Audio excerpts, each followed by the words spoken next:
se moleste, muchas gracias, muchas gracias. Bueno, muchas gracias, son ustedes muy amables. Buenas noches, bienvenidos al programa. Yo soy Jaime Bailey todavía, es lunes 4 de marzo, estamos saliendo en vivo, son las 9 en punto de la noche aquí en Miami. Nos ven por el aire libre de Mega y nos ven un montón. En Estados Unidos y en Puerto Rico hemos ganado en todas las categorías de los ratings en el mes de febrero pasado. Espectadores masculinos, estoy todavía abrumado por los buenos números. Hoy tenemos un invitado fenomenal, un político español, líder del partido Vox, Iván Espinosa de los Monteros. Hay elecciones en España, me parece que el 28 de abril, es decir, en pocas semanas. Y Vox es un partido que ha resurgido con bastante fuerza últimamente, así que hablaremos de las elecciones en España, del gobierno, en mi opinión, fallido, de Sánchez, y será inevitable también hablar, supongo, de Venezuela. Bueno, Iván Espinosa, no se lo pierdan. El programa de hoy va dedicado con mucho cariño a doña Alicia Morales, gracias Alicia, y a su hija Amarilis Oropesa, que la ha traído desde Orlando, y a Diana Marcela Alzate. Gracias por vernos. Bueno, yo me equivoqué. Pensé que hoy por la mañana los matones de la dictadura venezolana iban a arrestar a Guaidó, al presidente constitucional Guaidó. Me equivoqué. O pensé que lo iban a deportar, para neutralizarlo. No lo hicieron. No lo hicieron no porque no pensaran hacerlo o porque no desearan hacerlo, sino porque no se atrevieron a hacerlo. ¿Por qué les dio miedo detener a Guaidó? Esto es lo que vamos a ver a continuación. El consejero de Seguridad Nacional de Trump, John Bolton, un antiguo halcón, uno de los nuestros, escribió anoche un tuit blindando a Guaidó. Y había dado también en el curso del día domingo algunas entrevistas, entre las cuales este es un fragmento de una entrevista que le dio a CNN.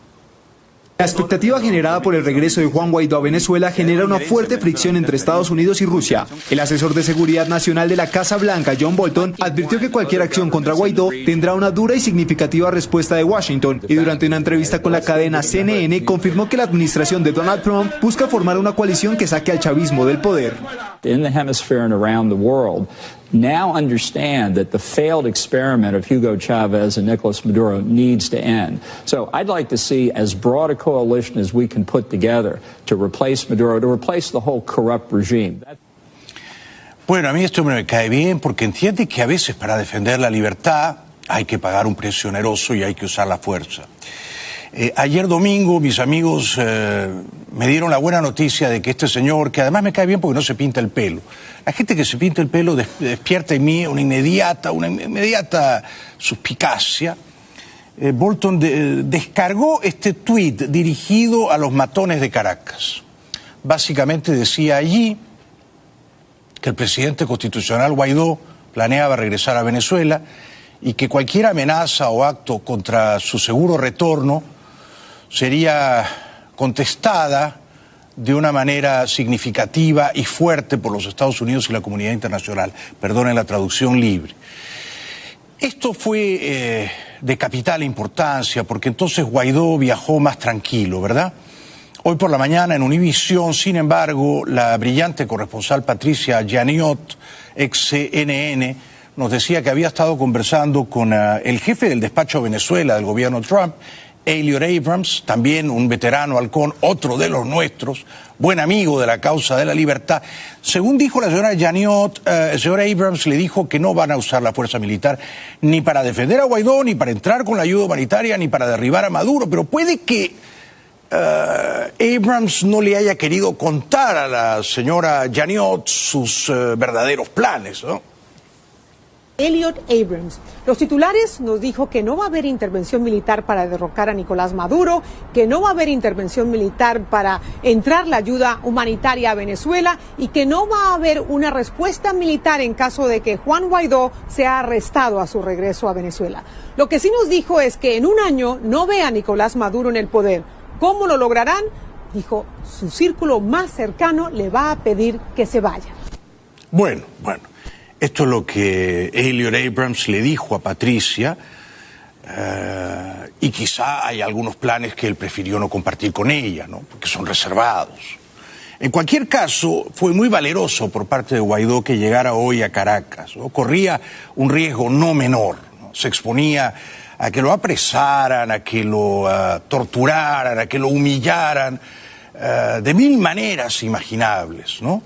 Nada de eso ocurrió porque yo creo que los matones reconocen el lenguaje de la fuerza y se achantan ante él, ¿no? Y lanzadas las advertencias por Bolton, me parece que los planes para sabotearle la entrada a Guaidó fueron inmediatamente desactivados. En el avión de regreso a Maiquetía, Guaidó estaba, como casi siempre, optimista y eufórico. En los próximos días, y vamos a ver sin duda alguna nuestra democracia, nuestra libertad al servicio de nuestro país. Dios me lo bendiga.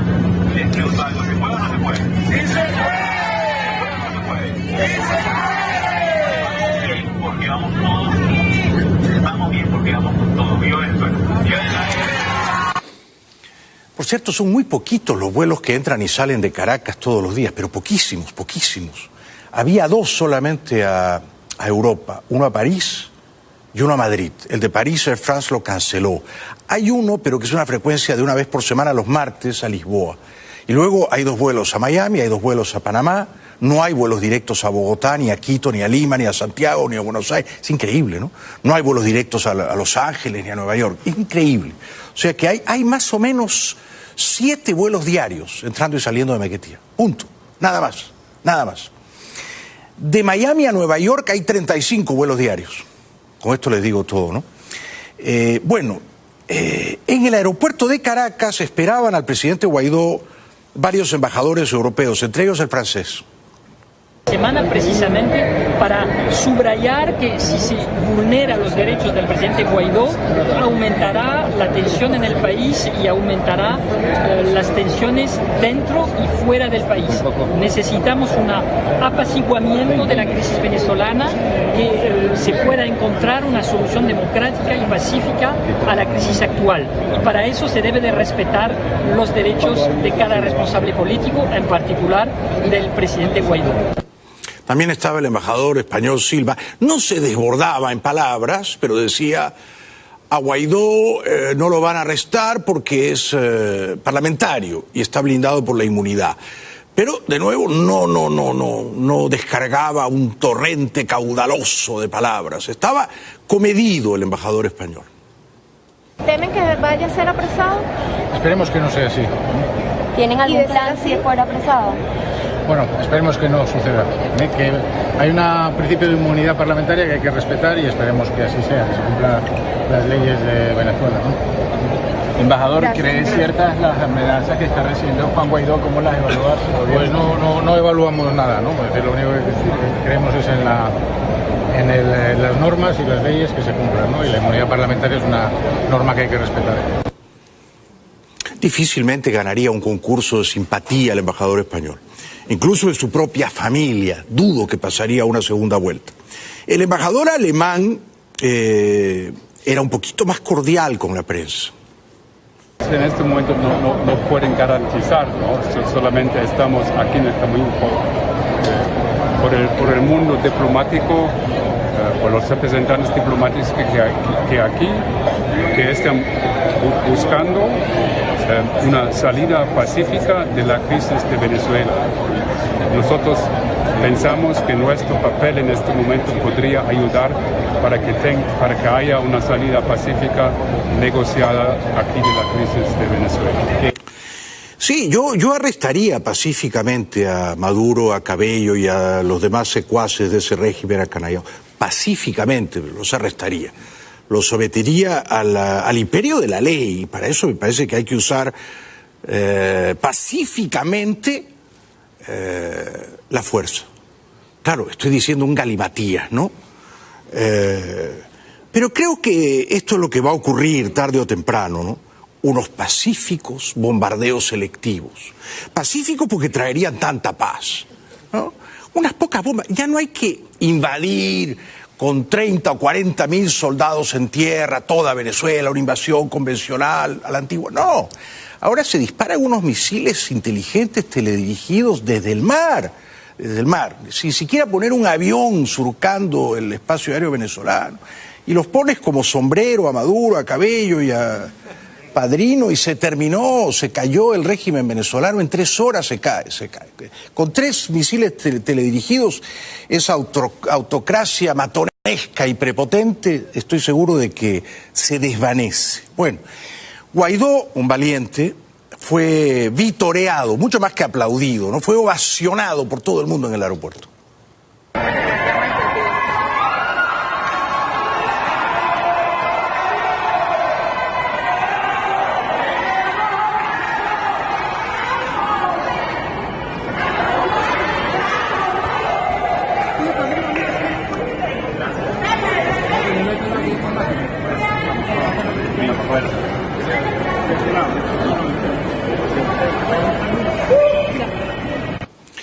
Yo reconozco en él una virtud de la cual carezco por completo, que es el coraje, una rara virtud, el coraje, una rara y admirable virtud. Esto es un hombre de coraje. Yo soy un pusilánime, yo me hubiera quedado aquí en Miami, me declaraba presidente de Venezuela depuesto en el exilio, Miami, vitalicio. Yo no volvía ni loco. Así que este hombre vuelve ahí a enfrentar a esa caterva de ampones que no tienen ningún escrúpulo, que no vacilan en matar, que babean, echan espuma por la boca cuando torturan a sus enemigos. A esa canalla ha enfrentado hoy Guaidó y ha prevalecido por el momento, pero ha prevalecido. Guaidó saliendo del aeropuerto. Luego de una exitosa internacional muy amable con todos los funcionarios de migración, muy amables en pro de la democracia y nuestra constitución. Estamos aquí para servir a Venezuela, estamos aquí para servir a nuestra gente. Llegamos a seguir haciendo nuestras funciones, a seguir logrando el cese de usurpación. Aquí estamos Venezuela, aquí estamos. Sabemos los riesgos, todos sabemos los riesgos de hacer política en Venezuela, de ejercer libertades sindicales. Pero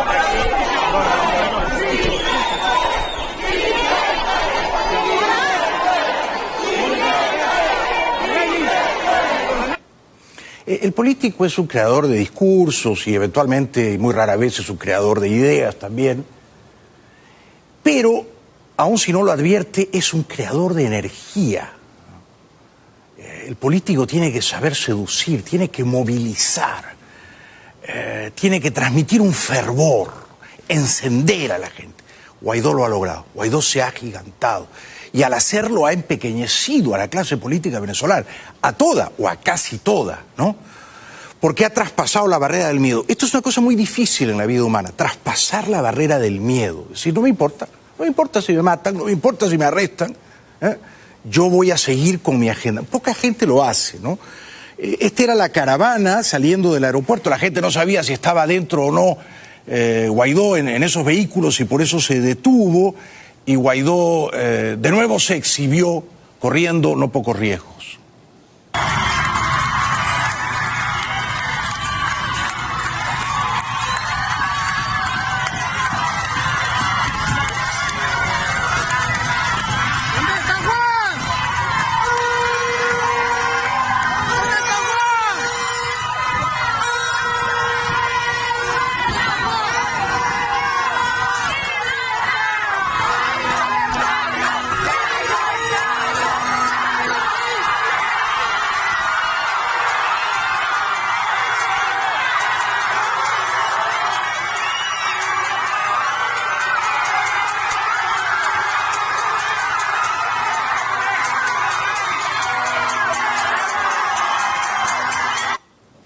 Son grandes momentos, ¿no? Son pequeños momentos históricos.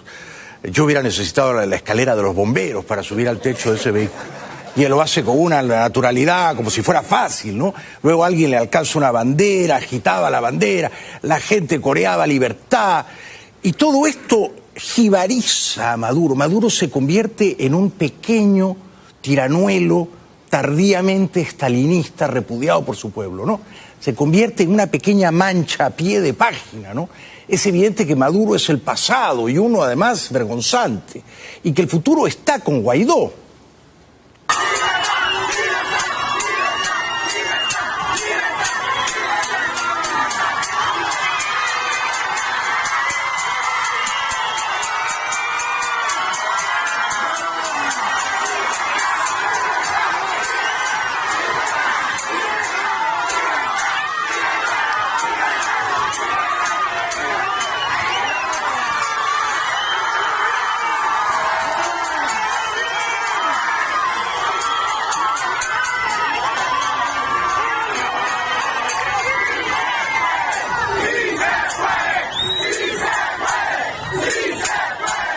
Es lo que les decía antes, ¿no? Los grandes políticos son todos creadores de energía y de energía muy poderosa, muy poderosa. Porque uno tiene que persuadir a la gente de que el futuro va a ser mejor. Y esto es muy arduo, ¿no? Pero al menos tienes que persuadir a la gente de que el futuro va a ser mejor. Y Guaidó lo ha conseguido. La gente luego cantó el himno.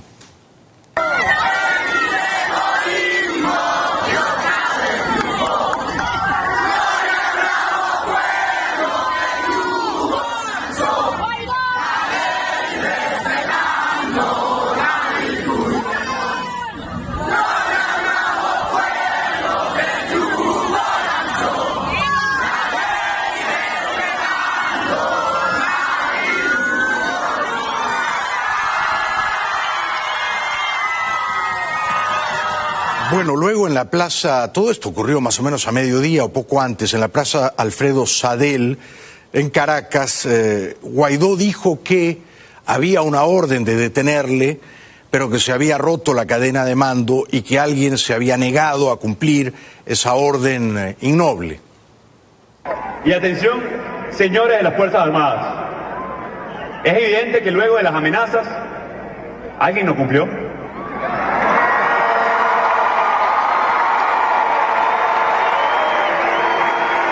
Muchos no cumplieron. Y lo dijimos el mismo 5 de enero. La cadena de mando está rota.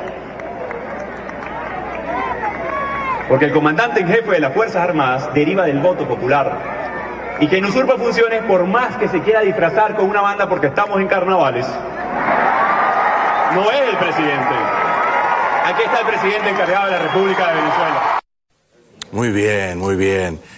Ha sido un gran día para los que acompañamos a Venezuela, al noble, gallardo pueblo de Venezuela en su lucha por reconquistar las libertades robadas. Ha sido un gran día, ¿no? Guaidó ha prevalecido y Maduro y los suyos no se atrevieron a apresarle y a cerrarlo en una mazmorra. Este es otro gran momento del discurso de Guaidó hoy en la Plaza Sadel. Yo pude entrar a Venezuela gracias a ustedes, a su movilización y en toda Venezuela. Sintamos que avanzamos hoy un paso determinante en la conquista de nuestra libertad. Esta pequeña victoria de hoy, esa gira por Sudamérica, esa conquista en todo espacio, es gracias al pueblo de Venezuela y eso es motivo de celebración y de homenaje a nuestras víctimas y de homenaje a nuestros caídos. Dios los bendiga. También invitó o arengó a la gente a no tener miedo, ¿no? Le preguntó a la gente, ¿ustedes tienen miedo todavía? A pesar de las amenazas, a pesar de los grupos armados que desplegaron en la frontera, a pesar de la masacre que propinaron, y nuestro sentido pésame a todos los familiares de nuestros indígenas, de nuestros jóvenes. A pesar de eso, le quiero preguntar al pueblo de Venezuela, ¿hay un ápice de miedo? Nos amenazaron a todos los que estamos aquí, a mí lo vieron, de cárcel, de muerte. Y les digo algo, no ha sido a través de la persecución, no va a ser a través de la amenaza que nos van a detener. Aquí estamos y estamos más fuertes, unidos que nunca. Aquí estamos y estamos mucho más fuertes que nunca. Y es verdad, y es verdad. Agradeció a varios presidentes de América. Creo que no mencionó a ningún presidente español, no mencionó, quiero decir, a Pedro Sánchez, ni a ningún presidente o jefe de Estado europeo.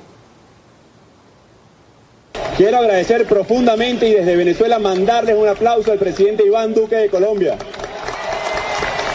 al presidente Jair Bolsonaro de Brasil, al presidente Mauricio Macri de Argentina, al presidente Marito Abdo de Paraguay, al presidente Lenín Moreno de Ecuador, al presidente Varela de Panamá, al presidente Piñera de Chile, al presidente Vizcarra de Perú, al presidente de Honduras también. Y pudiéramos estar todo el día porque aquí está el mundo reunido respaldando esta lucha libertaria por Venezuela y para Venezuela. Le hago una mínima corrección a mi querido amigo Juan Guaidó, presidente constitucional de Venezuela. El presidente de Perú no es Vizcarra. El presidente de Perú soy yo. despacho en el exilio. La casa de gobierno está en Key Biscayne. Bueno, para terminar, Guaidó dice que no se va a cansar. Qué importante es esto, ¿no? Pero hay un segundo elemento para poder sellar nuestra transición. Hay un segundo elemento fundamental para poder nosotros avanzar en sellar nuestra transición. Y es mantenernos movilizados como hoy en las calles de toda Venezuela. Yo les pregunto, ¿nos vamos a cansar? ¿Vamos a dejar que la desesperanza gane terreno? Y les pido, como lo he hecho desde los cabildos, ¿recuerdan los cabildos? Desde las asambleas, las movilizaciones, el 23 de enero, cuando todos juramos defender esta patria hasta lograr el cese de la usurpación.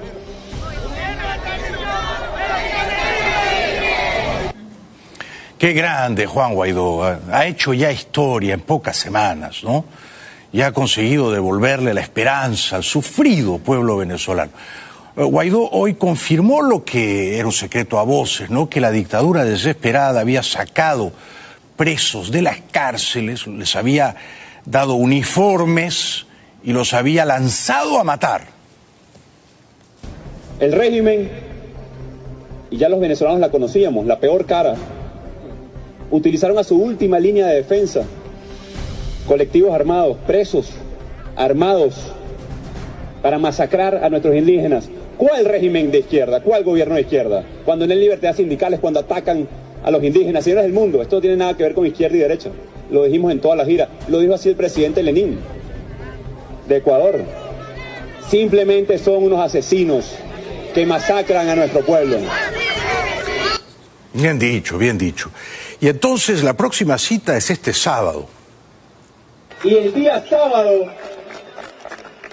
sábado, atención, continuamos en las calles. El día sábado, toda Venezuela vuelve a las calles decidida y determinadamente para movilizarse en busca de su libertad. No nos quedaremos ni un segundo tranquilos hasta lograr la libertad de Venezuela. Pero creo que la imagen más conmovedora de la jornada fue esta. Guaidó llega a su casa y se abraza con su madre.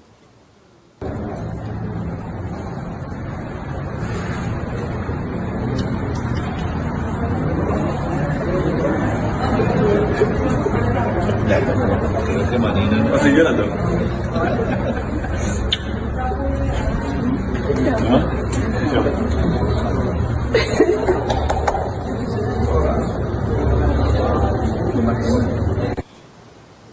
Es una imagen preciosa, ¿no? A mí me hizo llorar, a ti también.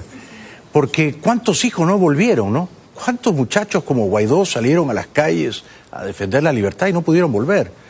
Les arrebataron sus vidas, ¿no? Los emboscaron, los asesinaron. ¿Cuántas madres no pudieron abrazar a sus hijos como la mamá de Guaidó pudo hacerlo hoy con Juan? ¿Cuánto me alegro? ¿Cuánto me alegro? Ha sido hoy un gran día para la causa de la libertad. Vamos a la publicidad, luego voy a conversar con Iván Espinosa, español, político, partido Vox. Les recuerdo que si quieren comer rico aquí en Miami, por supuesto, hay un montón de restaurantes, ¿no? Pero yo recomiendo uno, solo uno, porque se come bien y los precios son amigables y el ambiente es cálido. Es un restaurante italiano, por supuesto, La Fontana. Van a estar un poquito mofletudos, rollizos como yo, pero créanme, van a ser secretamente felices, ¿eh? Y sus vecinos, familiares y enemigos les van a envidiar. Así que permítanse esa leve desmesura. Visiten La Fontana. El 28 de abril, ¿no? Y estamos al lunes 4 de marzo. O sea que en menos de 2 meses. Y ha venido desde Madrid, donde vive un brillante, joven político español, Iván Espinosa de los Monteros. Un aplauso para él, por favor.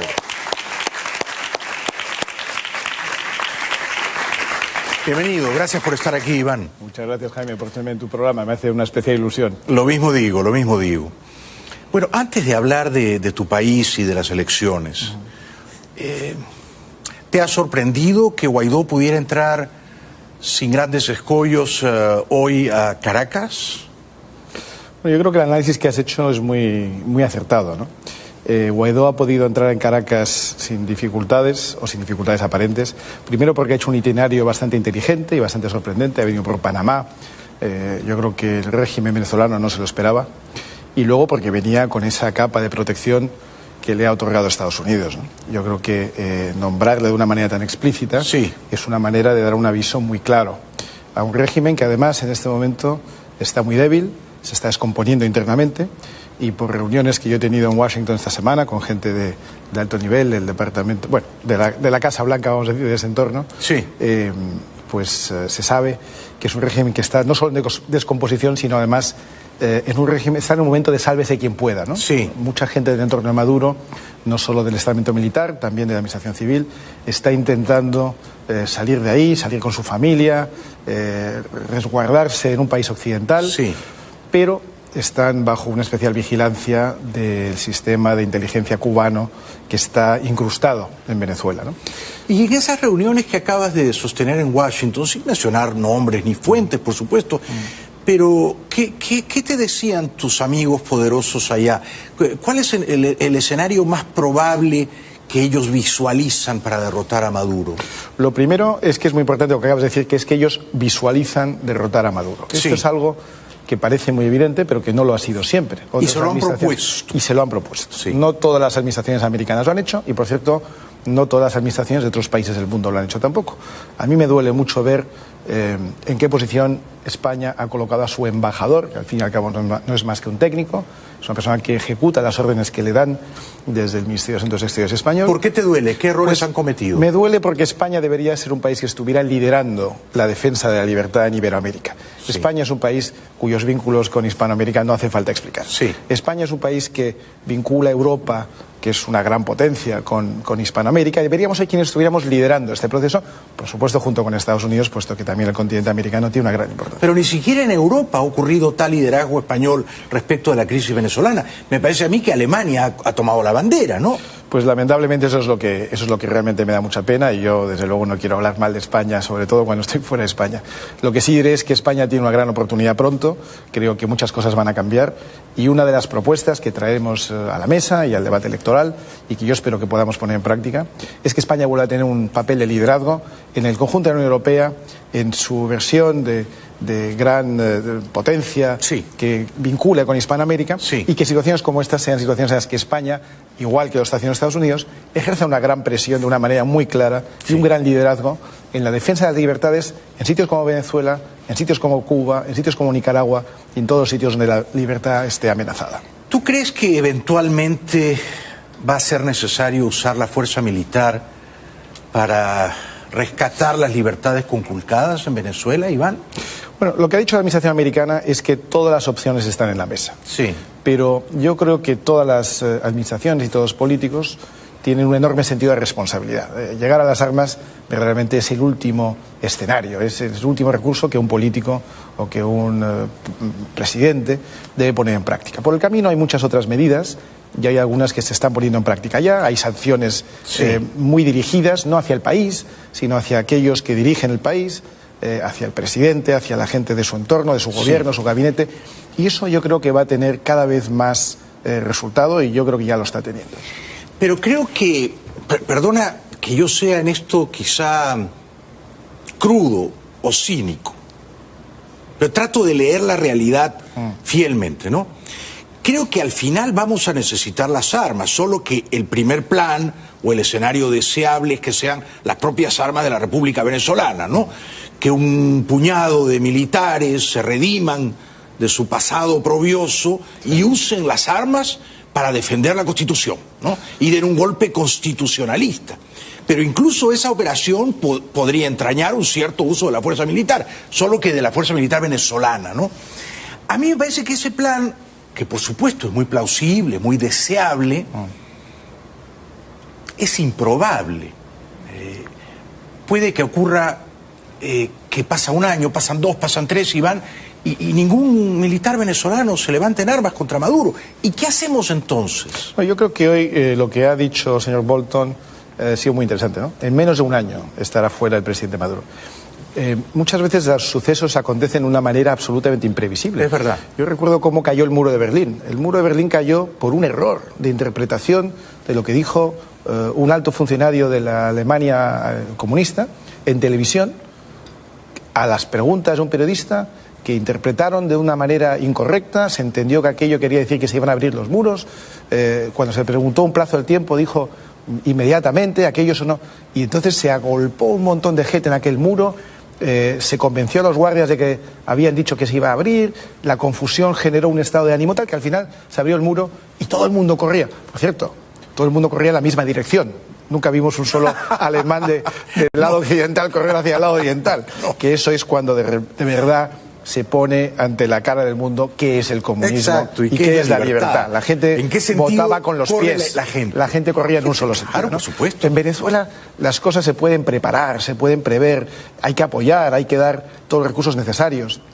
Pero a veces las cosas suceden de una manera completamente inesperada. Tienes toda la razón, tienes toda la razón. Es decir, que mañana podría caer Maduro. Mañana podría caer días. Maduro sí. De muchas maneras, sí, y algunas de ellas imprevisibles. Sí. Si al final no cae Maduro por ninguna de las circunstancias que hoy podemos prever y las que no podemos prever, si de aquí a un año no ha caído, yo sí tengo la absoluta confianza, no voy a decir certeza, pero la confianza de que al final, si tiene que ser por el uso de las armas, si tiene que ser con el apoyo de Estados Unidos, si tiene que ser de una manera no deseable, porque no es deseable, será. Y digamos, llegados a esa última instancia, ¿no? Porque la guerra es la última instancia de la diplomacia, España debería poner tropas, fíjate, tú recordarás bien, hace más o menos 20 años, incluso un poquito más de 20 años, Clinton era el presidente, el serbio Milosevic estaba perpetrando un genocidio contra los croatas, contra los bosnios, contra los albaneses. No había manera de detenerlo. El diálogo no bastaba para refrenarlo, ¿no? Era un matarife desatado. Y entonces Clinton y la Alianza Atlántica tuvieron que poner 60.000 hombres, retirar las tropas de Naciones Unidas que no servían para nada, y a partir de ahí empezamos a disuadir a este sujeto desalmado que terminó siendo un prisionero de La Haya y murió prisionero de La Haya, ¿no es cierto? Naturalmente. Y recordarás que hubo muchos bombardeos, pero muchísimos durante semanas, miles de bombardeos para disuadir a ese matarife. Entonces, Estados Unidos puso tropas en el centro de Europa cuando tuvo que ponerlas. España o los países poderosos de la Europa libre deberían cooperar con tropas si llegamos a ese extremo. Yo creo que sí. Yo creo que es desafortunado que estemos siempre en manos de un país como Estados Unidos que sea el que tenga que finalmente poner esas tropas. Europa se ha liberado al menos una vez en la Segunda Guerra Mundial solo gracias a los americanos. En el caso de la guerra de la antigua Yugoslavia, solo cuando los americanos tomaron esa iniciativa. Y cuando no se toma, suceden otras cosas que estamos viendo ahora en el caso de Ucrania, por ejemplo, donde los Estados Unidos han decidido no intervenir. Sabemos que la política del actual presidente pues es no intervencionista, así como el señor Obama ganó el Premio Nobel de la Paz y disparó algo así como 800 misiles durante su época. El señor Trump, que teóricamente es un enorme sediento de sangre, realmente no está disparando misiles, está evitando la intervención en muchos sitios y solo en casos realmente muy dramáticos. El caso de Milosevic era muy claro, pero lo que te digo es, muchas veces otros países no toman esa iniciativa, se le deja a Estados Unidos. Hemos permitido en Europa que hubiera una guerra en nuestra trastienda y tuvo que venir Estados Unidos a liderar aquella situación. Exactamente. Yo sí creo que España tiene una enorme responsabilidad con la libertad, España tiene una enorme responsabilidad con la hispanidad, que es una cosa de la que se habla poco y que yo creo que tenemos que promover y promulgar porque es algo que nos une, y es algo que verdaderamente es maravilloso, ¿no? Y la hispanidad, entre otros valores, trae los valores de la libertad. Y aunque nosotros creemos mucho en la soberanía de las naciones y en la no intervención, es verdad que cuando se produce una situación como la que estás mencionando, Jaime, en la que hay un auténtico opresor que está acabando con su pueblo, el venezolano medio ha perdido 20 libras, 10 kilos de peso, ¿no? Exacto. Eso es realmente un síntoma de que hay una opresión, de que está actuando contra su propio pueblo, ¿no? Si se le dan infinitas oportunidades, si se le dan se ponen en práctica los mecanismos necesarios para que voluntariamente o menos voluntariamente vaya saliendo, si los propios venezolanos no tienen capacidad de hacerlo, llegará un punto en que yo creo que sí, que habrá que tomar la última medida, si se llega ahí, que yo no lo deseo, y yo creo que si se produce eso, España sí debería tener una posición. Qué interesante, saludo, aplaudo tu posición. No pocos juristas importantes dicen que el escenario venezolano configura ya un caso de genocidio.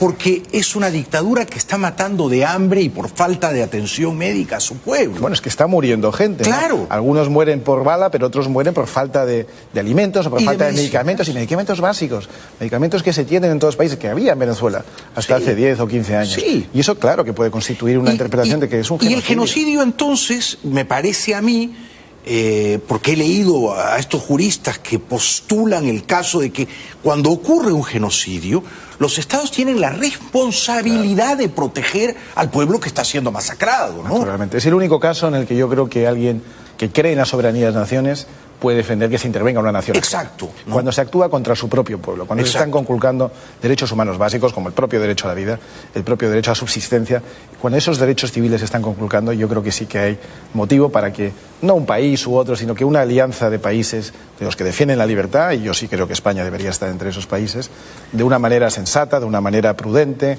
de una manera selectiva, si hace falta y si no han funcionado las demás medidas, acaben teniendo una intervención. Tenemos que ir a un primer corte publicitario. Estoy encantado de conocerte. Después de la pausa te voy a preguntar qué opinas del gobierno de Sánchez y sobre todo por qué crees que hay que votar por Vox el próximo 28 de abril. Un aplauso para Iván Espinosa. Gracias, Iván. Extraordinario, buenísimo, buenísimo. Muy bueno, muy bueno. Programa. Nos visita esta noche un joven y muy brillante político español del partido Vox, Iván Espinosa de los Monteros. Iván Espinosa. Querido Iván, hay elecciones en España el 28 de abril. Los aliados independentistas de Sánchez lo han dejado solo y él se ha visto obligado a convocar a estas elecciones desde una posición precaria, ¿no? ¿Qué balance haces del gobierno de Sánchez? Bueno, ha sido un gobierno lamentable para España, ¿no? Ha sido una alianza de lo peor que puede ofrecer España. España es una gran nación. España es un país que yo recomiendo mucho visitar. Es el país más visitado del mundo después de Francia, por delante incluso de Estados Unidos. Fíjate que solo tenemos unos 46 millones de habitantes y tenemos 85 millones de turistas o de visitantes al año. España tiene más visitantes al año que más visitantes que Estados Unidos.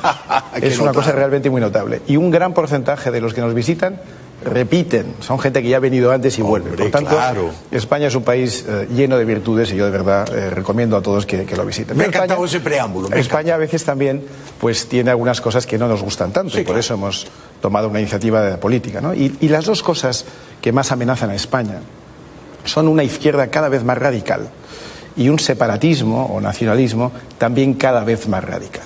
Fíjate, Jaime, que siendo las dos cosas muy graves, es también gravísimo la falta de respuesta del otro lado.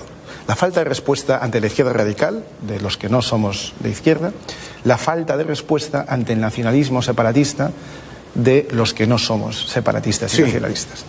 El señor Sánchez ha conseguido convocar o organizar un gobierno casi Frankenstein, utilizando sus radicales de izquierda de Podemos, un Partido Socialista que ya es casi irreconocible. Fíjate que el Partido Socialista, al que yo jamás hubiera votado, pero el Partido Socialista era aquel partido de Felipe González, era un partido sensato, era un partido responsable, era un partido incluso de estadistas.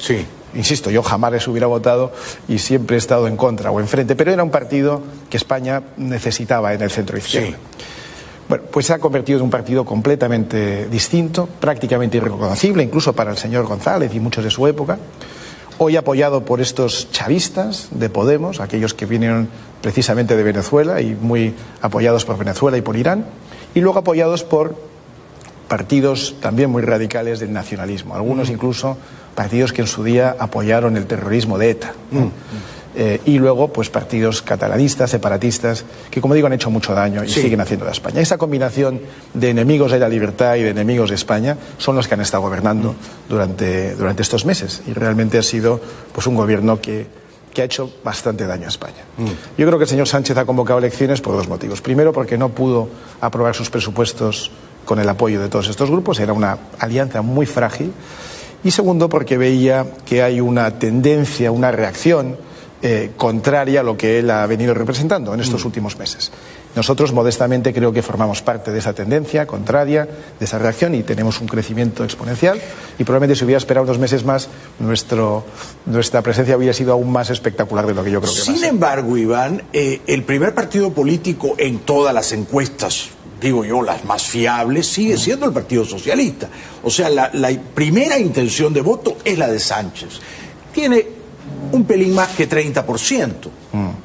Es cierto, lo que ha sucedido en España es que se ha fragmentado bastante el voto. Lo que tradicionalmente era un modelo bipartidista, donde había un partido de centro-izquierda y uno de centro-derecha, más algunos regionales y estos separatistas, hoy se ha fragmentado y hoy somos 5 los partidos que jugamos en el territorio nacional y siempre los regionalistas o separatistas, ¿no? Sí. De las provincias. El Partido Socialista hoy está en el Congreso con la representación más baja de su historia. Está gobernando con el peor resultado de su historia. Cuando uno está en el poder, pues tiene ciertos resortes que le ayudan a mantenerse el poder, tiene pues presupuesto, medios de comunicación, presencia en esos medios, y eso hace que siempre se mejore un poco el resultado anterior. Luego el Partido Socialista es probable que mejore el resultado actual, que digo que es muy malo, pero no va a ser suficiente ni siquiera con el apoyo de los chavistas ni de los separatistas, no va a ser suficiente para volver a formar gobierno. No le va a alcanzar. Estoy de acuerdo contigo. No le va a alcanzar, excepto si le apoyara un partido que es a veces difícil de definir, llamado Ciudadanos, que está ahí, que a veces apoya a la izquierda, otros a la derecha, y no sabemos si las matemáticas suman, si lo apoyaría. Ellos han dicho que no, lo cual es probablemente una confirmación de que sería que sí. Pero yo pensé que Ciudadanos era un partido de centro-derecha. Ciudadanos es un partido que arranca en Cataluña, fundado por exmiembros del Partido Socialista y del Partido Comunista. Son intelectuales, son gente de izquierda. ¿Vienen de la izquierda muchos Vienen de la izquierda no nacionalista. Yo siempre digo que en España hace falta un partido como Ciudadanos en el centro-izquierda que sustituya al Partido Socialista, que sea un poco ese nuevo Partido Socialista. ¿Pero tú crees que Albert Rivera es de centro-izquierda? Bueno, Rivera no me cabe duda que es de centro-izquierda, porque lo ha manifestado muchas veces. Lo que pasa, Jaime, es que en España estamos acostumbrados a ver una izquierda sucia, mal vestida, con coleta, que realmente... Y claro, y estos pues vienen bien vestidos, vienen afeitados, chicas guapas, jóvenes, buen aspecto, y la derecha pues se deja seducir por ese buen aspecto. Rivera era de izquierda, solo que se baña todos los días. Rivera es un izquierdista aseado y es un tipo que ha sido miembro del sindicato de la UGT, que es el mismo sindicato que fundó el fundador del Partido Socialista hasta hace solo unos meses. Es un tipo de izquierda, pero perfectamente aceptable, Jaime. Es una izquierda, es un centro izquierda moderado, sensato, ¿pero no estás nacionalista. seguro de que es de izquierda? Porque fíjate, Bueno, nadie está seguro con Ciudadanos. Vargas Llosa le apoya. Bueno, porque están con esta historia de lo liberal, ¿no? Que a Vargas Llosa le gusta mucho. Vargas Llosa se ha hecho muy liberal últimamente, como yo creo que tú sabes. Pero Rivera dice que él es un liberal, un derechista liberal, moderno, progresista. Es que la palabra liberal es muy maleable, ¿no? Es muy moldeable. Todo el mundo es liberal. Todo el mundo es liberal ahora, ¿no? Todo el mundo es liberal. Desde luego, lo que te puedo garantizar, y yo creo que él te lo diría también, es que no es conservador, ¿no? Para entendernos un poco mejor. Sí. Respecto al mundo económico, si es liberal o no, pues depende del día que le cojas, porque hay días que habla de subir impuestos, hay días que habla de no. Y luego, en el ámbito de lo moral, sí es tremendamente liberal, como lo es cada vez más Vargas Llosa, claro. Con lo cual, si te entiendo, lo que tú postulas es que el votante de derechas, que no quiere que Sánchez continúe en el gobierno, va a tener que elegir entre Vox y el Partido Popular. ¿Es así? Bueno, si realmente quiere que Sánchez no siga en el poder, esas son las dos únicas opciones que garantizan que Sánchez no será apoyado. Ciudadanos no se define, y yo creo que juega un poco con esa indefinición, porque procura traer votos del centro, de la izquierda y de la derecha, ¿no? Pero la indefinición llega un momento, y España es el momento crítico, en el que ya no funciona tanto. Ahora necesitamos mensajes más claros. Tu gran adversario entonces no es Casado, tu gran adversario es Rivera, ¿es así? No, sí, yo creo que nosotros hablamos en positivo. Nosotros hablamos de mejorar la situación que hay en España. Nosotros creemos que hay que sacar al Partido Socialista porque ha hecho mucho daño y tiene que pasar a la bancada de la oposición y se tiene que regenerar o desaparecer y dejar el sitio a Ciudadanos. Sí. Yo creo que es el momento de reconstruir España. Yo creo que es el momento de hacer frente a la mayor amenaza que hemos tenido en al menos 500 años de historia en común, que es la amenaza separatista. No olvidemos que en España ha habido una región que se ha independizado, aunque solo fue por 5 segundos. que es Cataluña, ¿no? Se proclamó la independencia, ocurrió y se deshizo. Y ante esa amenaza, Jaime, no ha habido respuesta oficial, no ha habido contraposición ni del gobierno ni de la fiscalía. Todo lo que hizo Rajoy fue insuficiente, digamos. Bueno, han terminado en prisión algunos líderes separatistas catalanes. Pero Jaime, ese juicio por el que están en prisión provisional y hoy están siendo juzgados en el Tribunal Supremo es un juicio que inició Vox, es un juicio que no inició el gobierno ni el Estado, no lo inició ni la fiscalía, ni la abogacía, ni el gobierno, ni siquiera los partidos de la oposición. Lo inició un partido muy modesto llamado Vox, hace 2 años, en febrero del 2017, con una denuncia, una querella en el juzgado número 13 de Barcelona, luego elevada al Tribunal Superior de Justicia de Cataluña, luego elevada al Tribunal Supremo, y hoy son precisamente los abogados voluntarios, por cierto, de Vox, más de 50 abogados los que han contribuido a esta causa, los que están persiguiendo a los separatistas y los que han conseguido la prisión provisional, que es precisamente el motivo, o uno de los motivos, por los que en Andalucía, como habrás escuchado, en diciembre Vox obtuvo un resultado muy notable. Formidable. Porque aunque se votaba en teoría sobre lo que sucedía en esa región, y nosotros hicimos una campaña sobre eso, en realidad muchos de nuestros votantes de alguna manera quisieron premiar el esfuerzo que hemos hecho y los resultados que estamos cosechando, parando el golpe sin que lo haya hecho otros. ¿Qué porcentaje obtuvieron? ¿Cuántos diputados consiguieron? Nosotros obtuvimos 12 diputados, que fue algo realmente muy notable. Muy bueno. Pero más notable todavía, Jaime, fue que conseguimos sacar al socialismo después de 36 años. Exactamente. Era, fíjate, la única región de España, la única comunidad autónoma en la que nunca había gobernado otro partido. La única. Siempre había habido cambios en las demás, incluso en los gobiernos. Y lo conseguimos precisamente gracias a que obtuvimos un voto muy transversal. Pero hubo una alianza de los tres que incluyó a Ciudadanos, ¿correcto? Quizá lo que ocurrió en Andalucía podría prefigurar lo que va a ocurrir luego en España después del 28 de abril, Iván. Es decir, yo no sé cuál de los tres partidos, ¿no? El Partido Popular, Ciudadanos o Vox va a obtener el mayor número de votos. Pero ¿a ti te parece que el que saque más votos de esos tres debería recibir el apoyo de los otros dos? Yo creo que eso sería razonable. Razonable. Lo que ha sucedido en Andalucía será parecido, pero yo creo que no será igual a lo que sucede en el conjunto de España. Porque lo que ha sucedido en Andalucía es que aquellos dos partidos que sacaron más votos que el tercero se han puesto de acuerdo entre ellos, dejando fuera al tercero y pidiendo no solamente que les apoyáramos desde fuera, sino formar parte del gobierno. Bueno, nosotros lo hemos hecho por generosidad, por responsabilidad. Y lo han hecho muy bien. Y por sentido de Estado. Les felicito. Pero ahora yo creo que ya el escenario va a ser otro. ¿Cuánto marca Vox en tus mejores encuestas ahora? Vox va a sacar entre un 15 y un 20% del voto. ¿Arriba de 15%? Yo creo que sí. Porque, digamos, Ciudadanos está más o menos ahí también. Yo creo que estará por debajo de Vox. ¿Por debajo de 15? Por debajo de Vox, no digo por debajo de 15. Por debajo de Vox. Yo creo que hemos superado ya a Podemos en las encuestas que leemos. Esto seguro. Estamos amenazando a Ciudadanos y yo creo que los vamos a superar muy pronto.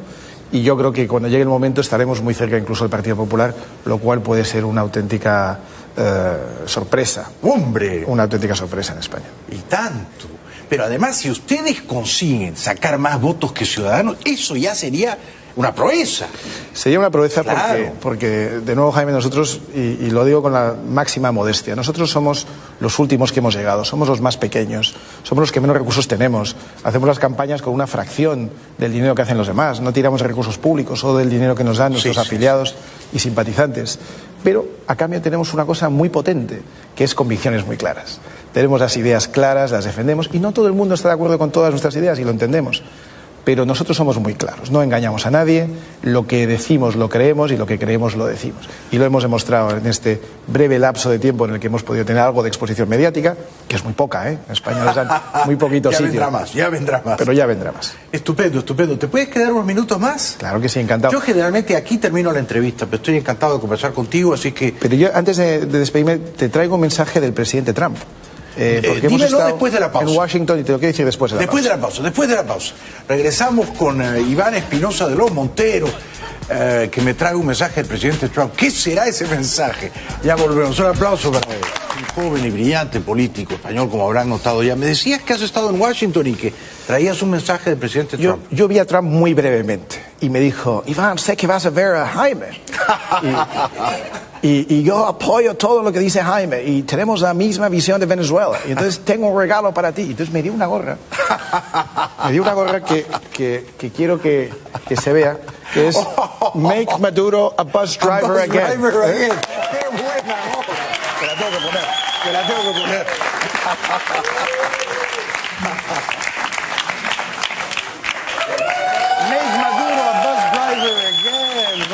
por supuesto. Genial, genial. Pero esto está increíble y te la dio Trump, por supuesto. Me la dio Trump, sí. Fue muy breve, pero me dio específicamente el mensaje de que te la di a ti, sabía que venía aquí. Te sigue por las noches con traducción simultánea y le encanta tu programa. Saludo tu humor irreverente, me ha sorprendido, gracias. Genial. Ahora bien, ¿cómo ven ustedes a Trump desde Vox? ¿Cómo lo ven? ¿Lo ven con simpatía? Mira, hemos estado esta semana en Washington, ya más en serio, en la, sí, claro, en la feria de los conservadores, y hemos estado escuchando al presidente Trump, hemos estado escuchando a mucha gente de la administración americana de la Casa Blanca, muchas asociaciones, muchos lobbies, y la verdad es que te das cuenta que a nosotros en España nos dicen que somos muy de derechas, pero comparado con lo que hemos escuchado en Washington estos días, creo que somos unos tibios socialdemócratas, realmente. O sea, somos casi unos zurdos, como se dice aquí, ¿no? Unos zurdos. En comparación con lo que estamos escuchando. Pero sí es verdad que más allá de las formas, que yo creo que a mucha gente le producen un cierto rechazo, hay algunas cosas que están pasando en este país que están funcionando bien. La economía está creciendo.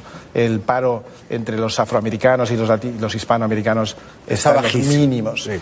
Se ha repatriado muchos fondos con la bajada de impuestos. Sí. Ha desmontado una gran cantidad de legislación. Por cada ley nueva que ha promulgado, pues parece que ha eliminado unas 8. Yo creo que la desregulación es un gran reto que tenemos las democracias occidentales, porque cuando tienes muchos diputados y legisladores a los que les pagas por hacer leyes, ¿sabes lo que hacen? Leyes, ¿no? Y están todo el día haciendo leyes y complicando la vida de las personas. Yo creo que aquí se ha conseguido. O sea que no es Trump la bestia negra para ustedes, ¿no? Bueno, en Europa sin duda. En Europa decir Trump es decir bestia negra sin duda. Yo lo que digo es que hay que ver las cosas con un poco más de matices, ¿no? Estoy de acuerdo. Hay cosas que son interesantes de ver. A Trump, Iván, como tú bien sabes, lo acusan de racista. Muchos de mis buenos amigos dicen, Jorge Ramos, por ejemplo, que es un gran periodista, y ha estado aquí y me ha dicho, Trump es un racista. Yo le digo, pero bueno, estar en contra de la inmigración ilegal te convierte automáticamente en un racista, porque la señora Merkel entonces sería racista. La señora Merkel dijo que vengan todos y luego dijo ya no caben más, ¿no? Y nos los mandaba a España, por cierto, los que sobraban, claro, nos los mandaba a España. Yo creo que las naciones tienen derecho a guardar sus fronteras. Pero eso no es una cosa del señor Trump. El primero que empezó a levantar un muro fue el señor Clinton. Y la señora Clinton también prometió hacer un muro. Y el señor Obama levantó más kilómetros de muro que nadie. Y eso es normal. Las naciones tienen derecho a guardar sus fronteras y a decidir quiénes son los que entran en su país, quiénes, cuántos, cómo. Yo creo que en España tenemos que hacer también ese esfuerzo de entender que nuestras fronteras están para defenderlas. En España tenemos una cierta necesidad de inmigración, porque no tenemos, por desgracia, una natalidad capaz de proveer el número de personas que necesitan y que necesita nuestra economía. Pero nosotros lo que decimos es, oiga, no todos los inmigrantes son iguales. Para nosotros, pues son mucho más cercanos y mucho más deseables los inmigrantes hispanoamericanos en nuestros países hermanos. Claro. Que la señora Merkel nos diga que tenemos que aceptar a no sé cuántos cientos de miles de otros países de Siria, de Afganistán, de Irak, y que además no se integran bien, claro, y traen muchos problemas, ¿no? Incluso desde el punto de vista de la solidaridad, porque España es un país solidario, pues también tenemos que aceptar no solo inmigrantes, sino también tenemos que aceptar refugiados. Pero de nuevo, si tengo que aceptar un número de refugiados, pues para mí los refugiados probablemente son los venezolanos, claro, los cubanos, los nicaragüenses, que están oprimidos también en sus países, y no tanto otros refugiados que cuando llegan a Europa han pasado por 6 países mucho más parecidos al suyo, donde también pueden ser acogidos. Estoy pues completamente cuando uno ve de la acuerdo. ruta desde donde llegan para llegar a Europa, oiga, y no se le ocurrió a usted parar por el camino en esos 6 países que ha conocido por el camino y que también le podrían haber acogido. Todo esto que tú dices es de elemental sentido común. Ahora, ¿por qué les acusan a ustedes en Vox de ser racistas, xenofóbicos, que odian, que son odiadores contra los inmigrantes? ¿Por qué? Nosotros no tenemos odio por nadie, ni por los inmigrantes ni por nadie. Nosotros lo que decimos es exactamente lo que he dicho, que es la nación la que tiene derecho a decidir cuántos inmigrantes entran. Y no las mafias, porque en España hay mafias que te traen inmigrantes en un barco, cuando salen de la costa libia con el barco llaman a esas ONGs, muchas financiadas por gente que nos tiene muy poco cariño, que mandan una patrulla, recogen a esos y te los traen al puerto y tú los aceptas porque la mafia ha decidido que este día entran 300 o 3.000. Y yo creo que ese no puede ser el camino. Las mafias además generan muchas muertes, Jaime. Más de la mitad de los subsaharianos que llegan a España o que lo intentan, mueren por el camino. Claro, porque claro. Es un viaje durísimo. Sí, sí. Y cuando llegas a la costa tienes mucho riesgo al cruzar el mar. Creo, por cierto, es un viaje también muy caro. Las mafias están cobrando miles de euros a cada individuo que llega ahí. Y dirás, bueno, pero ¿cómo una gente tan pobre puede pagarse ese viaje? Pues no puede. Lo que sucede es que acaban endeudados con esas mafias, que luego tienen un negocio financiero de cobro de intereses a los propios inmigrantes, que por cierto llegan a un país donde a lo mejor no estamos preparados en ese momento para darles un trabajo o alguna función. Y si ustedes llegaran al poder, si Vox llegara al gobierno, ¿deportarían a los ilegales, a los indocumentados? Nosotros pondríamos en práctica la ley, Jaime. La ley es la que es y es la que tiene que ser. Hay que mandar un mensaje muy claro para evitar el efecto llamada. Si tú, como ha hecho el presidente Sánchez lamentablemente, has dicho que les recogerás con brazos abiertos a todos los que llegan, generas una avalancha de gente que viene escuchando la llamada de tu presidente. La alcaldesa de Madrid puso un cartel enorme en la fachada del ayuntamiento que decía literalmente "Refugees welcome", ¿no? Esas cosas llegan. Por supuesto. Estás generando un efecto llamada a gente que se va a jugar la vida en ese viaje, que cuando llegue no sabe si le vas a poder acoger, que probablemente no tenga digamos, los atributos o los conocimientos o la preparación o las condiciones para que cuando lleguen puedan tener un trabajo y puedan tener una vida digna. Y eso no tiene ningún sentido. Luego sí, nosotros proponemos que todo el que entre de manera ilegal en nuestro país se le aplique la ley, que en España se llama ley de extranjería, y se le expulse. Y luego que intenten hacer el proceso de inmigración legalmente, porque ¿sabes qué pasa, Jaime? Que es tremendamente injusto para los inmigrantes que han hecho la cola. Comprendo. En España hay muchos inmigrantes, por cierto, muchos hispanoamericanos, que se han integrado muy bien, que han seguido el procedimiento. Y el procedimiento no es fácil, yo sé que no es fácil, pero se hace. Y hay gente que viene por el procedimiento correcto. Y una vez que están dentro, ya están integrados, ya están sometidos a la misma legislación que España, y no tiene sentido que a estas personas que han hecho la cola, cuando miren a la derecha resulta que haya otros que se han saltado literalmente la cola. Algunos han saltado la valla, otros han venido por otros métodos, y se les den más ayudas y se les dé un mejor acogimiento que aquellos que lo han hecho de manera legal. Eso no tiene sentido. Y me ha gustado mucho lo que has dicho, es decir, si España va a acoger a un número de refugiados, lo que ya demanda que el estado de bienestar subvencione eso, porque todo cuesta, que sean nicaragüenses, que sean venezolanos, que sean cubanos, ¿no? Esos son nuestros refugiados. Pero claro. Y vuelvo a la hispanidad, Jaime. Para nosotros la hispanidad es muy importante. Esos nexos de unión son muy importantes entre nosotros. Y la demostración de que eso funciona es que en España hay ecuatorianos, colombianos, venezolanos, cubanos, hay de todas partes. Y se integran muy bien. No es solo porque traen el mismo idioma, es que traen la misma visión de la vida. Es que entienden cosas básicas que otros inmigrantes no entienden. La separación de Iglesia-Estado, el sometimiento a la ley civil, la igualdad entre hombres y mujeres, que no se puede apedrear a uno por sus opciones sexuales. Y cosas que si no te gusta comer una cierta comida, no la comes tú, pero no impides que el resto de las personas coman esa comida en el colegio de tus hijos. Que a las 10 de la noche una mujer sí puede circular sola por la calle. Cosas que parecen obvias. Ya que has mencionado el tema de las opciones sexuales, que es un tema muy sensible al votante libertario, ¿no? Es decir, yo soy el dueño de mi cuerpo, soy el dueño de mi mente, no quiero que el Estado sea mi nodriza, y déjenme a mí hacer con mi cuerpo y mi mente lo que yo quiera, aun si decido hacerles daño. Bueno, dicho eso, ¿ustedes son homofóbicos? No. Nosotros no somos homofóbicos. Nosotros pensamos que el Estado no se tiene que meter en la cama de las personas, que la gente tiene que poder hacer lo que quiera sin que haga daño a los demás, por supuesto. Desde luego. Y por cierto, siempre que sea de manera consentida entre adultos, porque ahora empieza a haber una cierta fuerza de gente que está intentando despenalizar las relaciones sexuales con menores. Que eso es una cosa que nosotros siempre estaremos en contra. Pero eso es una cosa abominable, ¿no? Pero está pasando. Tiene que ser entre adultos. Esto ya está pasando, es decir, ya se está intentando despenalizar. Pero entre adultos, el Estado no es nadie. Los políticos no se tienen que meter en la cama de nadie. No se tienen que poner a opinar si les parece bien, si les parece mal. La gente tiene que ser libre. O sea, ¿ustedes no proscribirían el matrimonio entre dos personas de un mismo género? Bueno, vamos a ver, el matrimonio es otra cosa. El matrimonio es la unión entre un hombre y una mujer. Otra cosa es que otras personas decidan de una manera comprometida, juntar sus vidas y quieran obtener del Estado pues las mismas garantías, las mismas ventajas, las mismas responsabilidades también que se obtiene cuando se entra en un matrimonio. Eso nosotros lo llamaríamos una unión civil. Pero, por cierto, no lo limitaríamos solo a personas que tienen sexo. Es más, el Estado no tiene por qué saber si esas personas tienen sexo. Te pongo un ejemplo. 3 amigos divorciados que comparten un piso. ¿Por qué no pueden tener una unión civil en la que se apoye mutuamente, en la que cuando uno caiga enfermo el otro tenga derechos de visita, en la que la pensión de uno pueda beneficiar al otro, en la que pueda hacer una declaración conjunta de impuestos? Es decir, lo que no queremos tampoco es dar derechos de exclusividad. El matrimonio es lo que es. Usted quiere que 2 personas o más del sexo que sea puedan formar una unión civil con ventajas parecidas, porque tienen un compromiso vital, porque viven juntos o porque tienen pues yo creo que eso tiene que estar regulado y tiene que ofrecerse a todo el mundo. Comprendo. Bueno, ha sido muy enriquecedora, es muy estimulante conocerte, conversar contigo, escuchar el brillo intelectual y al mismo tiempo el sosiego espiritual, esa mezcla de decir cosas inteligentes y decirlas tranquilamente, sin insultar a nadie, porque dicen que ustedes los de Vox son tiratiros, petardistas. No me ha parecido. En principio no. No, en principio no. Al contrario. He estado encantado de conocerte, querido Iván Espinosa. Cuenta siempre con mi amistad y mi gratitud. Y la mía contigo. Muchísimas gracias. Dale saludos a Trump, dile que le voy a mandar un regalo pronto. Le daré.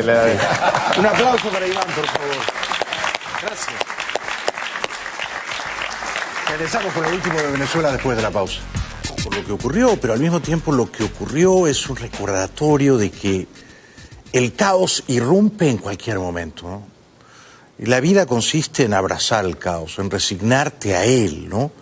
Uno traza más o menos una hoja de ruta, pero luego ocurren estas cosas, ¿no? El micrófono se estropeó, la batería colapsó, entró la jefa de sonido e hicimos graciosamente el ridículo. Pero está bien, esto es televisión en vivo, ¿no?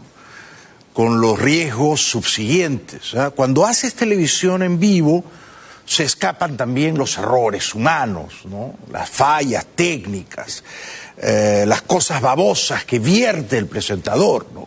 A veces uno está hablando de una manera apasionada y lanza un salivazo sobre su interlocutor. No es deliberado, es un accidente, pero ocurre, ¿no? Es decir, que el programa se mancha de todo lo imperfecto. Es una pequeña conspiración humana, pero como ocurre aquí mismo a la hora que lo estamos emitiendo, pasan estas cosas. Y cuando pasan es genial. Me trajo a la memoria la noche aquella, hace años ya, estábamos en otro estudio muy al norte de Miami, en la que descubrí, gracias a un televidente que lo delató, que había un espía cubano infiltrado en el público. ¿Quieren que les haga brevemente la historia? Fue así. Algo falló, el invitado dijo un ratito, voy al baño, y se escapó. Y no volvió, y me quedé sin invitado. Ha ocurrido.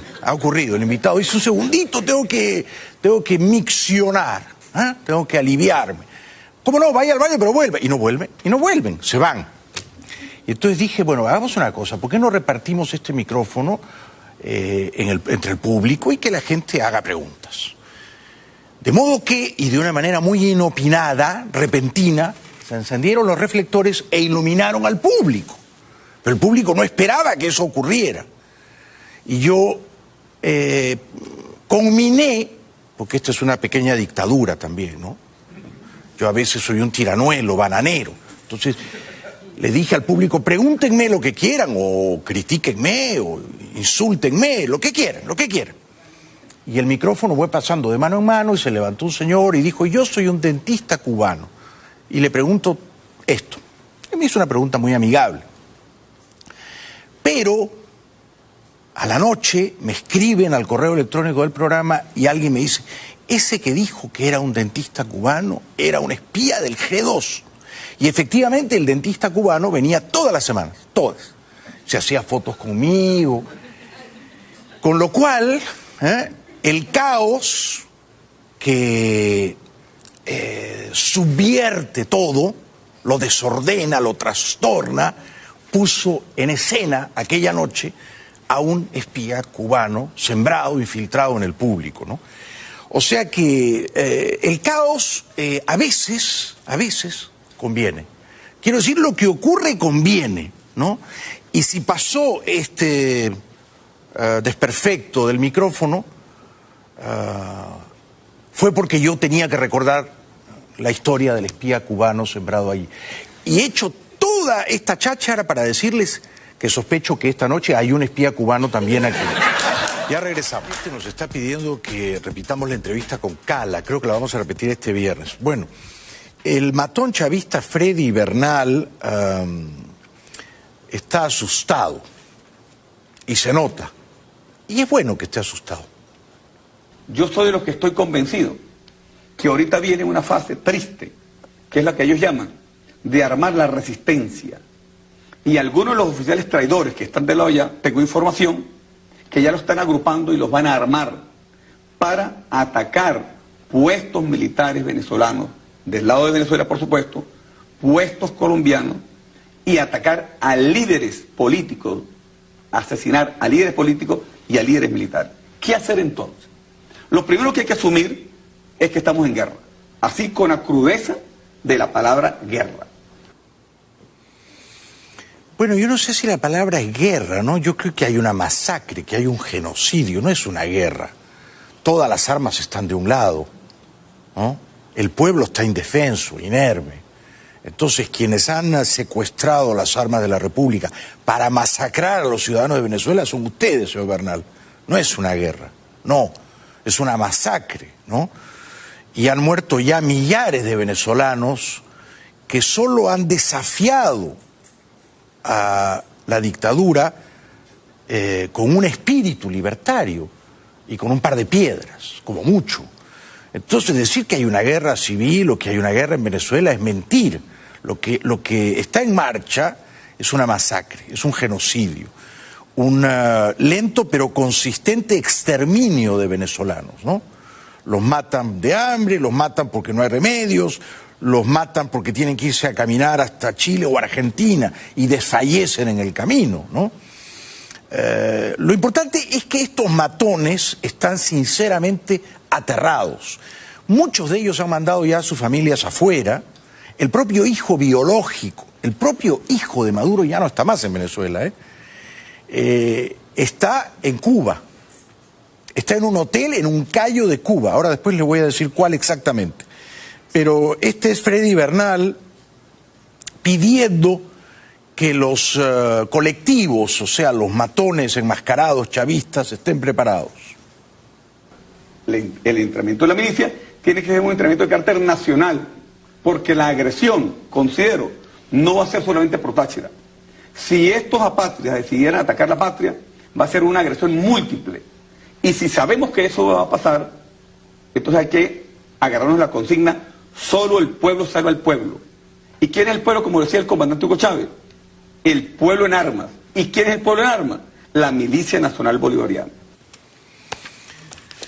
Bueno, esto está por verse todavía, ¿no?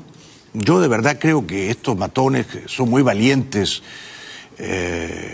para dispararles a los jóvenes indefensos o a las señoras inermes, ¿no? Pero cuando tengan frente a sí a un poder de fuego superior al suyo, el coraje del que alardean va a desaparecer de pronto, ¿no? Hay un cayo en Cuba llamado el Cayo Santa María, ¿verdad? Es pequeñito. En ese Cayo Santa María hay un hotel llamado Memories Resort. En ese Cayo de Santa María ya hay una casa reservada, una mansión, claro, ¿no?, para Maduro y su familia. Y en ese Cayo, en el Hotel Memories, está el hijo de Maduro, el hijo biológico de Maduro, que ha llegado el fin de semana con, aunque no me crea, 8 toneladas de oro. ¿Recuerdan las 8 toneladas de oro que sacaron del Banco Central? Esas 8 toneladas de oro las ha llevado, en vuelo privado por supuesto, el hijo biológico de Maduro al Cayo Santa María en Cuba, y él está en el Hotel Memories. Supongo que amoblando la mansión, decorándola, ¿no? Con lo cual, quienes desde aquí, por ejemplo, conjeturaban que el plan de escape de Maduro podía ser Rusia o China, creo que quedan desmentidos, ¿no? Lo más probable es que si Maduro tiene tiempo de escapar, irá, por lo menos de inmediato, en el primer horizonte más cercano, a Cuba, a ese Cayo, a Santa María.